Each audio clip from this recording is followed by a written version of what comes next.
Hi, everybody. I'm Anita Crawley. I'm an educational consultant focusing on equity and online learning and student support, currently working at Hartnell College in Salinas, California. I could say an awful lot about Pascuala because Pascuala and I, our presenter today, have known each other for 30 years. But I think the best way, you'll get to know her a little bit in 45 minutes. And I'm going to get out of her way in just a second. But I also want to encourage you to read her memoir, Not Always the Valley of Tears. And in just a minute, I'm going to put a link to it in the chat. So before I hand it over to Pascuala, I want to take care of just a few housekeeping tasks.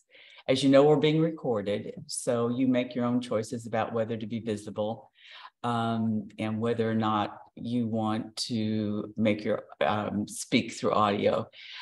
But in addition to that, we have our captions turned on. So you'll see the button at the bottom of your screen. Select the option that is most comfortable for you. I'll monitor the chat and we will respond to questions, but you are in for a huge treat. So let me introduce to you Pascuala Herrera. Hello, thank you for being here. I'm in Chicago, so the weather's not cooperating yet. So I'm happy to be here with a lot of people in California. So I could just dream about being in California. So I will give you a brief overview of who I am.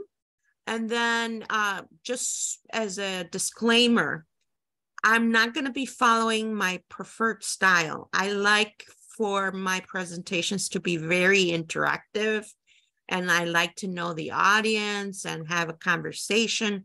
But with 45 minutes, it doesn't lend itself for that as much. I will, though, however, allow you to stop me and ask questions throughout the presentation.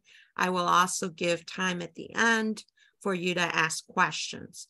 I really rely on all of you and your expertise as teachers. So please chime in if you have examples or questions regarding, anything that I'm sharing. So to start off, this is me.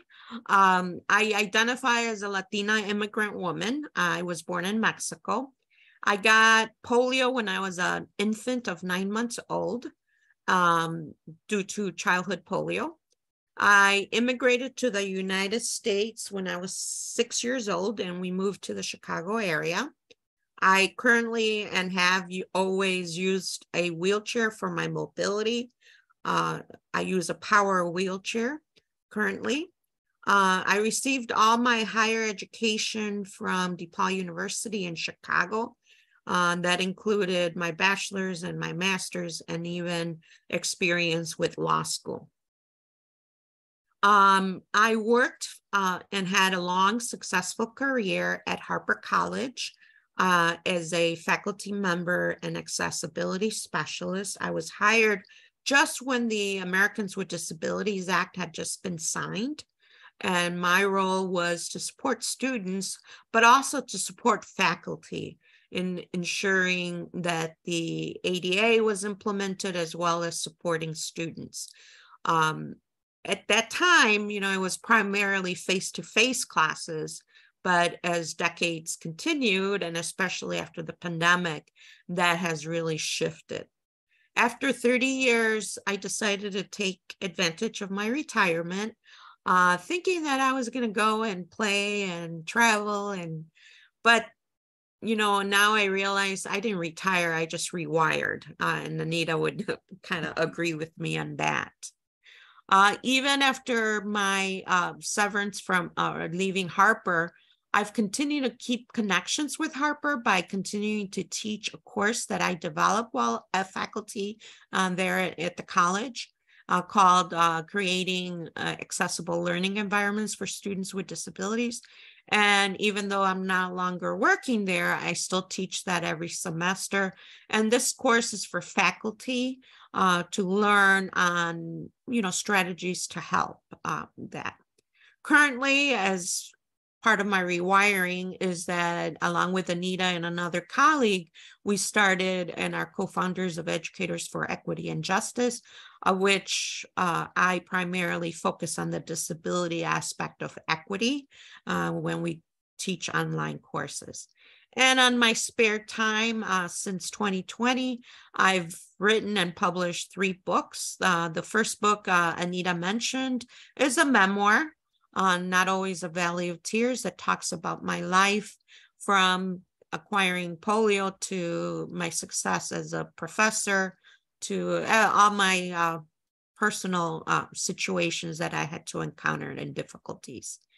Then I also thought that it was important for children to learn more about disabilities. So I kind of started to get creative and wrote a children's book. My Mom Rocks, Her Chair Rolls, from the perspective of my 2 daughters who were raised by me in a wheelchair. And then just last September, while I was gardening, I got inspired and I wrote my 3rd book, which is Life is a Garden to Cultivate, the ABCs Towards a Better Life. And that was just published last September. And all of these books are also available in Spanish. So in reality, it's 6 books that are available. I've been married for 27 years, and I'm married to someone with a disability as well. And I have 2 adult age daughters. And you see my beautiful granddaughter. She's 4 months old, and I had to show her picture because I take enough pictures that I need to share. So just to give you a brief overview of my agenda, is that first I'm going to talk a little bit about disabilities and online learning. And as I said, the pandemic really highlighted, part of the ADA has a segment, Section 508, that requires accessibility, but it wasn't until the pandemic, when we were all submerged and having to address this, that this became even more of an issue. So I'm going to just talk generally about disabilities, and then a little bit about the difference between visible and invisible disabilities, and then provide in a nutshell some of the top 3 things that I think that online teachers and faculty have to work harder at when it's an online environment to support students with disabilities. And that's working harder in building relationships, working harder in encouraging the use of resources, and then really being creative in reaching students in different ways of communicating. So those are the 3 areas. Of course, there's so much more that would benefit students with disabilities, but those are the 3 areas that I will focus on in these 40 minutes. So disabilities in general. First of all, I always like to say is that if you all have encountered disabilities, whether it's personally, professionally, family, we all will encounter disabilities. And the next few slides, I'm going to give some statistics. The latest census data I could not find, but this one was from the one before. So the numbers that I give will be, probably not the most recent. I think the pandemic delayed everything for the Department of Education. So, but I wanted to show to you why this topic in general, in post-secondary education particularly, is so important.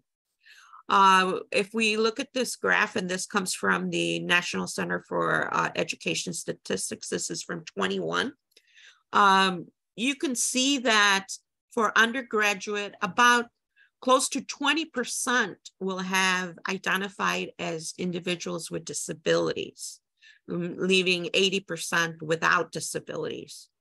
And it's about evenly divided between genders. So in some areas of disability, some gender is more specific or higher rates, but it all kind of evens out so that it's about 19%, evenly divided. If you look at postgraduate, after a bachelor's degree, those numbers really decline for individuals with disabilities, and particularly for males with disabilities. And then for those without disabilities, the numbers are larger. And in a different seminar or in a different presentation, I would be able to speak to why I think that happens, but not for this session. So I thought it was also important because as I was looking at the agenda, of equity, that Peralta tries to promote, I thought it would be good to look at these numbers in terms of ethnicity and how the breakup is. The top three races, white, Black, and Hispanic, are the most represented with students with disabilities. And that probably has to do a lot with ability of diagnosis and resources available. And then those without disabilities are, about the same. So it really mirrors the amount of college students that are involved at the college. And then on the race of ethnicity, for example, students without disabilities are 87% are in terms of their race. So I think as teachers, we all know that, there are some laws and that pertain to the education that we must provide. But I want to really review quickly the definition of who qualifies under accessibility rights or disability services. And that's an individual, who has a physical, mental impairment, or someone who has a record of such an impairment. So someone who had been diagnosed with cancer and received services may be on remission, but they still have a record of an impairment, they still would qualify. And then, or someone who is regarded as having such an impairment. So in here comes with people with facial deformities, small stature individuals, although they may not be impaired, they are regarded as having an impairment due to their physicalities. The laws that pertain to the rights of these individuals are, the Rehab Act of 1973, that includes Section 508, which is for the online, and Section 504, which is more for brick and mortar institutions. One thing that I like to say about these laws is that these laws guarantee at the college level access. It does not guarantee success. So it doesn't mean, because K through 12, there's more of a burden with the schools to strive for that success. Having said that, that doesn't mean we shouldn't strive for that, but the requirement is not there. The student must meet the same outcomes and requirements as all the other students. And all that is required of us as faculty is to provide an equal access and equal opportunity.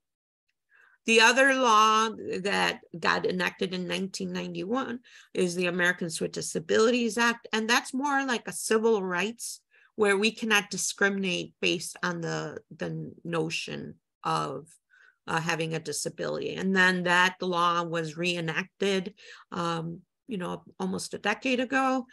So it just got cleaned up and reaffirmed. So those really are the laws that pertain to everything that I'm going to talk to you.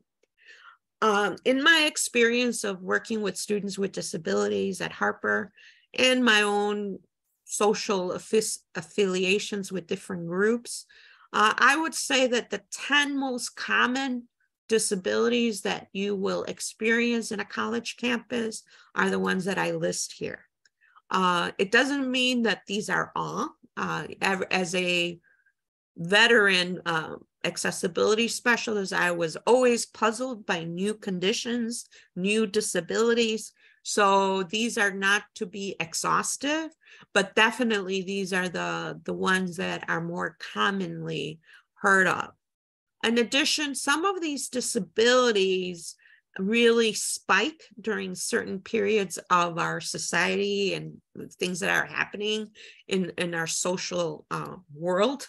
For example, autism spectrum disorder. When I first started at Harper, we hardly, I mean, if we saw 2, maybe that was a lot of students on the spectrum. Yet by the time I retired in 2020, we had, hundreds of students identifying as having this disability. And again, I could do a whole seminar talking about whether is it that more people are diagnosed, or is it just more people are accessing college, or what is the reason? So there's different ways that we can look at that. I would predict that the numbers for anxiety disorder and depression are certainly going to keep on going up, especially after the pandemic. And so I would say that those conditions are spiked. Learning disabilities and ADHD have remained pretty constant in the last 30 years. They're the highest incidence disability. The lower incidence disabilities include, those that are blind and visually impaired. Some colleges may have a bigger deaf population than others, but definitely is not as high incident as the other disabilities. So regardless of the type of disabilities, clearly they're entering our campuses and they are enrolling in your classes. And these students have the same rights as all our students. So as faculty, we have that additional responsibility to ensure not only that we're reaching the students as we want to do with all our students, but that we are reaching those students, and it might take a little more effort or a little more proactiveness to be able to reach these students. Before, in face-to-face classes, we had the advantage that, we were able to identify some disabilities just by seeing them in the classroom. You saw somebody struggling to fit under a table who was in a wheelchair, or someone who was walking with a cane, who was blind. So you were able to see some of these. But does this change with online learning environment? I mean, especially as I look here in the participant list, it's just pictures, we have no idea who's behind, each of, the little squares that is in our Zoom or whatever environment we use. So definitely that's a big change. So these are the type of, when we had people, classrooms full, face to face, we would be able to see the physical impairments, some severe developmental disabilities, we would be able to tell just by the facial features. If a deaf or hard of hearing would be using an interpreter or hearing aids, we would be able to see it. And then, as I mentioned, blind. But is online learning the great equalizer? The computer screen has the power to eliminate a disability, but is that what we want? Is the question I ask all of you. Is that what we want? Some may see it as beneficial, but as I continue presenting and as I continue trying to work through this environment, I see so many more drawbacks than benefits to doing that. So to do that, I'm going to tell you a very personal, interesting story. As I mentioned, when I retired, and became an author, I rewired, and now I am doing a lot of presentations, and a lot of them, because again of the availability of virtual presenting now, that I'm invited from different parts of the country where I can present. And as I started presenting, I started to realize that for so many years, every time I presented, I said, I wish people would see me before my disability. That was my rhetoric. Because as somebody with a visible disability, I hated that it was always in front, and that was what people were greeted with right at the beginning. But then when I converted to this virtual environment, I realized people can't see my wheelchair. Like, you can't see right now that I'm in a power wheelchair. You could not tell unless I told you. And so I realized that I felt like a hypocrite. Like I felt like the wheelchair gives me credibility, and it gives me purpose, and it gives me a reason. And so I have since changed my perspective. And that's that I do not want people not to see my disability. I want people to see me as a person with a disability. So I don't want people to focus just on my disability, but I want people to see me entirely. And so even when I do these online, I always identify as somebody with a disability, because I see it as much a part of my identity as I see being a Latina or being a woman as part of my identity. And that's something that I'm not saying all of our students are there yet, but I think that as faculty, we got to realize that we have to accept people where they're at, and that might include having a disability. So invisible disabilities, are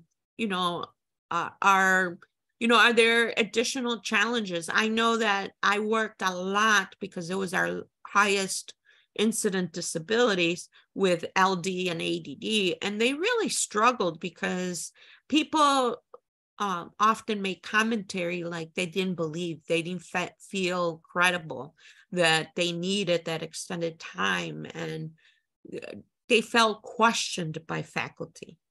And so now, that's the same thing that is true. So these are examples of invisible disabilities, especially now with, it's a double invisibility with the online version, with the learning disability, ADD, psychological, and even the deaf and hard of hearing now, when they don't use an interpreter, that might be more. And then obviously here it becomes a blind, when they don't use any device. Chronic health is really increasing too. And again, this is just a Pascuala prediction. I have no scientific thing to back up what my prediction is, that this is also going to be increasing after the COVID pandemic, because we don't know, there's not enough research or time to know the effects of having had COVID and what it might have. I personally experienced things that I didn't before I had gotten my bout of COVID. And so could it be, down the road, something that can qualify under chronic health condition? So in an online environment, especially when cameras are off, and without being able, people can walk away, or, not even be present, that even the invisible disabilities become even more invisible. So this requires, more effort on us. So what can we do to be an inclusive professor for students with disabilities in an online environment? Because we don't know who's behind those little squares. And it might be somebody who is really struggling with a chronic health condition, or somebody who is really struggling because they have depression or anxiety. So how do we become inclusive and make sure that we touch base with all of them? So the first suggestion that I have, and again, there's so many things when I teach the creating accessible learning environment, I spent a lot of time talking about each specific disability and talking about strategies and things that we can do to help those particular disabilities. But in gleaning and preparing for this presentation, those are the three umbrellas that I think are most important, and that's how I selected them. So I think it's imperative that we build relationships with students. I think that's important with all our students, but particularly with students with disabilities. And we need to build a safe environment. And we all have in our arsenal different strategies that we use, because I think, you know, when we teach, we want to know our students. But one, definitely, if it's not part of your arsenal, is to make an effort to learn student names.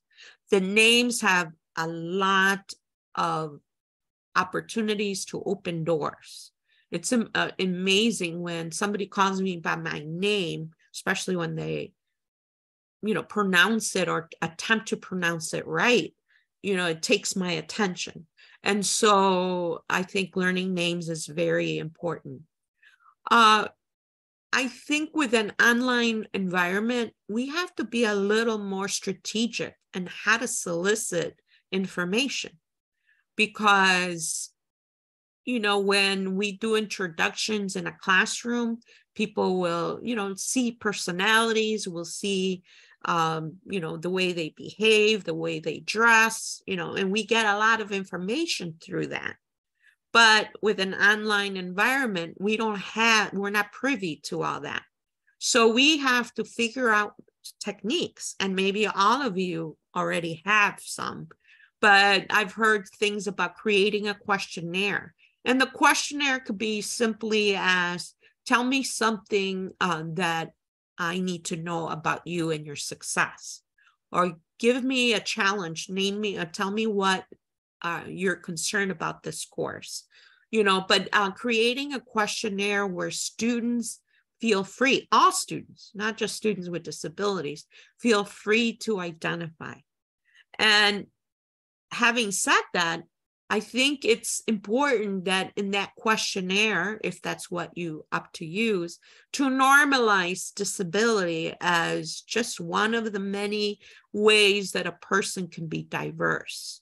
That it's not something to, you know, hush or say in secret, but to normalize it as, you know, a disability is as much as an important as being a single mother, you know, as much as being an adult learner, you know, that it's part of an identity that impacts learning.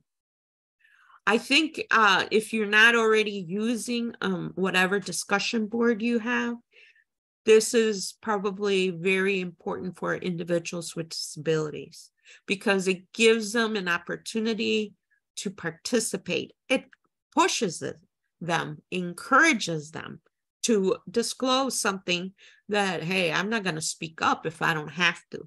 And that's probably true for all our students, if we're really honest. But the use of discussion boards is so imperative for students to you know, disclose. And I don't know, you know, people, I've heard different pros and cons about cameras on or off, but I think that initially, at least, cameras on are very beneficial for students with disabilities, especially with those with distraction issues, you know, to be able to, you know, put a face to the square. Might be very helpful for some students with some conditions, plus for you as a faculty member to put a name and a face together. I think that, at least at Harper, we had a structured syllabus that faculty were expected to follow, but spending time in reviewing the syllabus, particularly if there's a list of resources that are included, and definitely including disability services as one of those resources. And if you have anything in regards to equity and diversity, making sure to really spend time discussing that. I know that we usually tend to focus more on the requirements and the expectations and grades, but the other parts of a syllabus are so important as well, because whereas a student may not know they need this stuff, they will recall if a faculty really stressed something about that. Again, depending on the discipline and how your own course is structured, but any opportunities that you have to have individualized meetings, are important. Specifically, if your student turns in an accommodation plan, and colleges follow it different ways. It might be electronic or it might be, in different ways, but I encourage faculty to reach out to the student when you get a plan. It might be just having extended time, but it will never say the type of disability. And the idea of having this individualized meeting is not for you to pry and find out what's wrong with you, but more so to say, I care about you. And I want to make sure that, extended time is the accommodation that you need and how we can manage this, and just make yourself approachable to the student. And then obviously, which I think you all know to do, is you have to, by law, approve and implement the accommodations. If there's ever something that doesn't feel like it's reasonable, the best approach is to contact the disability services. The college has designated that disability services office as the ones to approve these. And so not getting into a conversation with the students about whether, this is not reasonable. It's better for you to go through the department, because the department is the one that approves the accommodation. It puts the student in a very awkward situation, in a defensive way, and it puts you in a vulnerable place too. Any questions about this slide? Because I have so much information. Can I ask one thing? Yes. In this slide, you mentioned like a discussion board, use discussion board, but how can you use discussion board for those students? Like, can you elaborate more example? Okay. Yeah. So, for example, when I cover a topic, I might ask a question about the topic and say, was there something that needs further clarification, about my chapter on, I don't know, the chapter I talked about, the resources I gave in regards to death and dying, because, whatever it is, the subject matter. So you might solicit feedback about, were you clear? Was there more information that is needed? Because that will open the door not only for students with disabilities who may not even be embarrassed, like everybody probably understood. I didn't, but, but now you're asking me, so I feel safe to share what wasn't clear for me. Another example might be, have you ever experienced, regarding a conversation that you had in class, or not in class, but a reading that you had in class, or a topic that, could be, have different ways or viewpoints, to solicit feedback about that and give students an opportunity to give that feedback. So it would be just to develop questions. For example, in the class that I teach on creating an accessible environment, for each of the 10 disabilities I cover, like the first one I cover is learning disabilities, I have a discussion question is like, have you ever encountered a student with a learning disability that puzzled you or that challenged you or that surprised you? And that will give faculty an opportunity to discuss among each other, because then they'll chime in with each other about, oh yeah, how did it was hard for me to handle that too, and so that's how I use the discussion board, just to keep the relationship not only with you and the students, but the students with each other. Did that help? Yeah, so it's like more discussion forum or Q&A type of things, right? Exactly. Not like an assignment format, right? No. Yeah. Yes. Any other question? Pascuala, there are a lot of really good questions in the chat. Okay. How do you want to handle we have about 10 minutes total. Do you want to respond to some of the questions? Yeah. There's I like the label learning disabilities versus learning differences. Right. Should I go in order, or what do you think? Yeah. Okay. I'd like to comment on the word disability, because that was one of the first comment by Joan Scott. Mm-hmm. As a person who lives with this identity, I and the community of people with disabilities prefer the word disability. I think what people try to do is, like they say, differently abled, or, and I do a whole seminar on this, on microaggressions. And you're right that the word itself, disability, if we were to look the word up in a dictionary, we would see just negative words. But I think it's our responsibility to change that perception. And the more that we normalize the word disability as not something negative, the better we will be off, versus trying to minimize the reality. I think that there's difference in so many different ways. I mean, from gender to facial, to it minimizes the word disability in itself. Has a whole legal and psychological social concept behind it, that eliminating the word disability itself would minimize, the real experience of having a disability. And again, this is my experience, and I would say that many agree, in the community with me, that the word itself, disability, is not. It's just how people use it and perceive it, and the attitude that people have against the word disability that makes it bad. At Harper College, for example, we struggled a lot because our department used to be named the Center for Students with Disabilities. Anita, you remember that, right? I do. And we had a long, arduous, strong debate about, should we take off the word disability?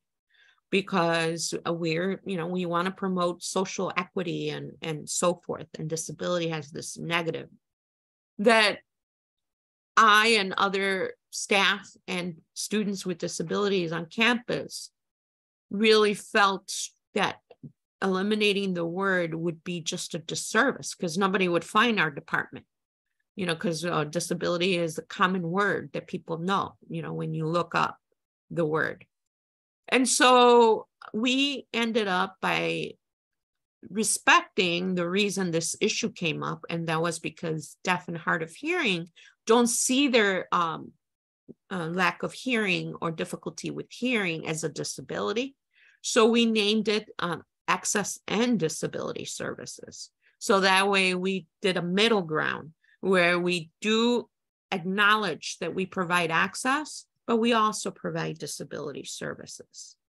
And Julie? so, again, that's my personal reaction. I've heard a lot of commentary about that, and I've heard a lot of different ways to try to minimize or eliminate the word disability. Julia brings up the people first, Yes, importance of people first. Would you speak to that? definitely. I think that, you know, people first is the safest, and that's, I teach a whole chapter on that, on language and appropriate use of language. Language has such power, and it could be negative, but it also can be positive. And so I think that people first is the first rule to learn as faculty. Having said that, you know, because language is ever changing, as we all know, with all other types of isms. So now there are some communities, for example, I'm fine with being called a disabled woman because I have embraced the disability as part of my identity. However, if you don't know me, I'd rather that you call me a person with a disability or a woman with a disability. Put me and my gender first before my disability. Some disability groups, like there's big momentum right now for the autism spectrum. They want to be called autistic. You know, they have no problem with being called autistic. But again, if you don't know their background or where they come, people first language is the safest way to go. You know, some identities don't want the label disability no matter what, you know, like the deaf and hard of hearing, never put them in the lump of disabled, you know, because they don't, again, see that, they see it as a cultural component and not that. We have 5 minutes. It's your choice. I have 5 minutes left? Yes. Oh my God. I know it went fast. Yes. Okay. Thank you. I just want to really quickly stress, I'm sorry I can't go to all your questions, but I'll get a copy of the chat and then figure out a way for Anita to get that to you.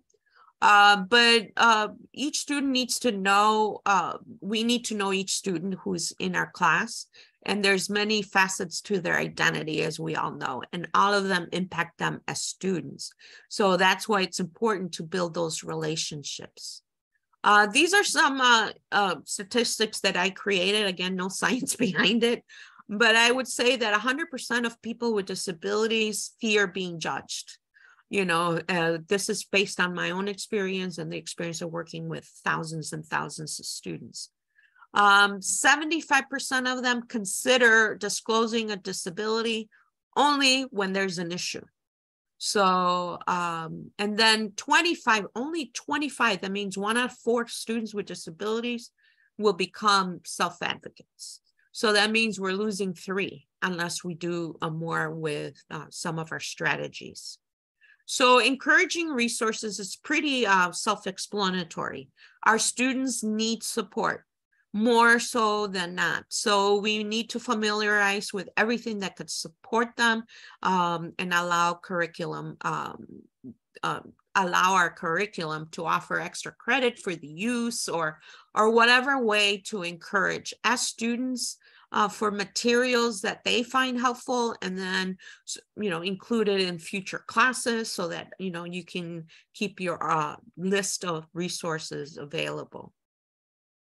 You know, I love this graph, and that's because it's important for us as teachers to always look at giving our students what they need, not to treat them all equally, because that would be not equal.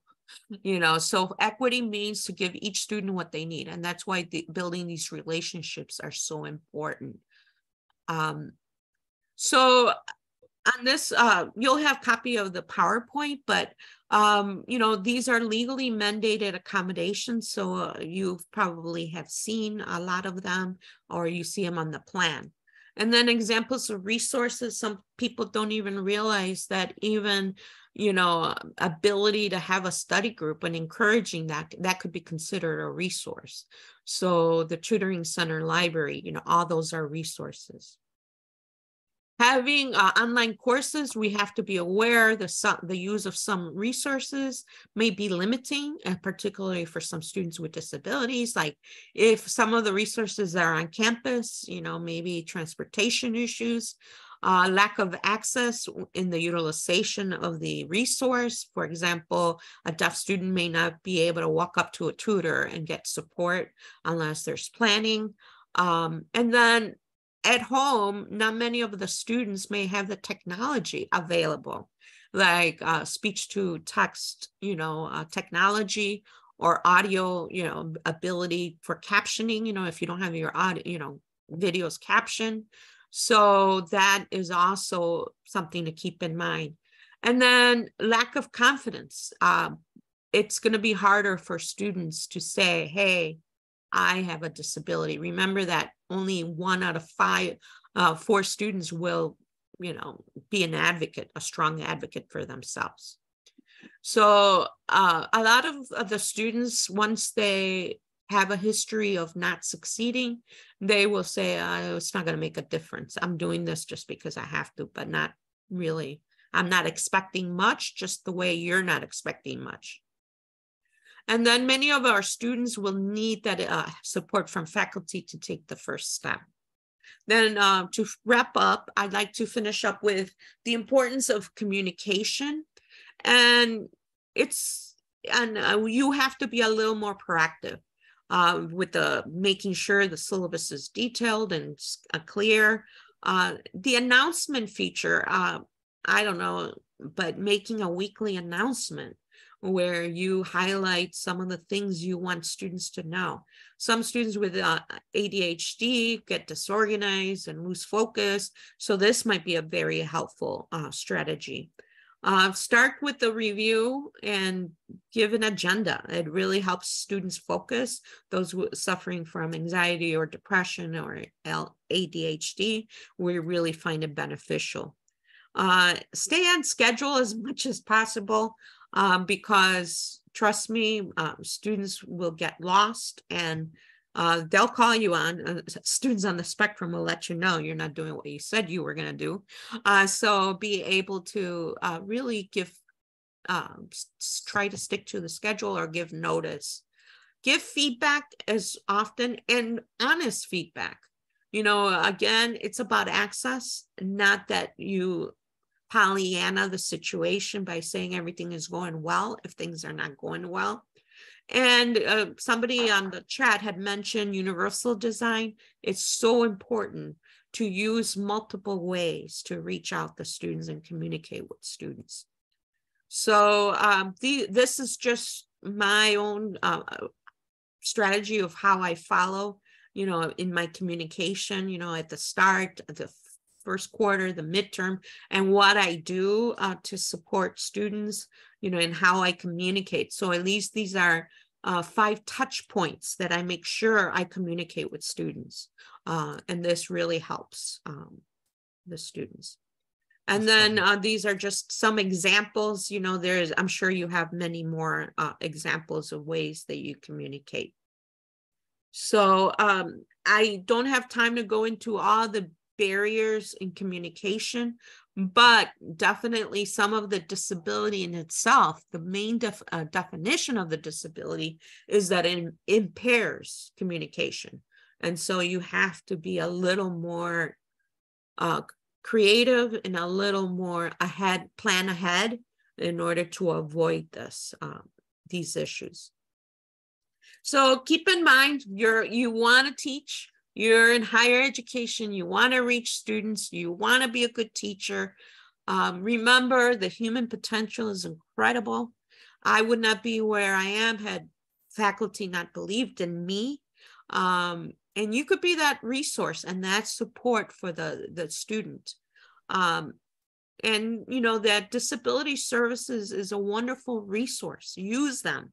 It's not this entity out there that are making you do things that you don't want to do, but they are there to support you equally to the student. So you're an important part of the student's success. And so with that, I'd like to wrap up because I ran out of And I time. say thank you so much. This was fabulous. Lots of thank you in the chat. Don't miss it before I stop the record. I will stop the recording.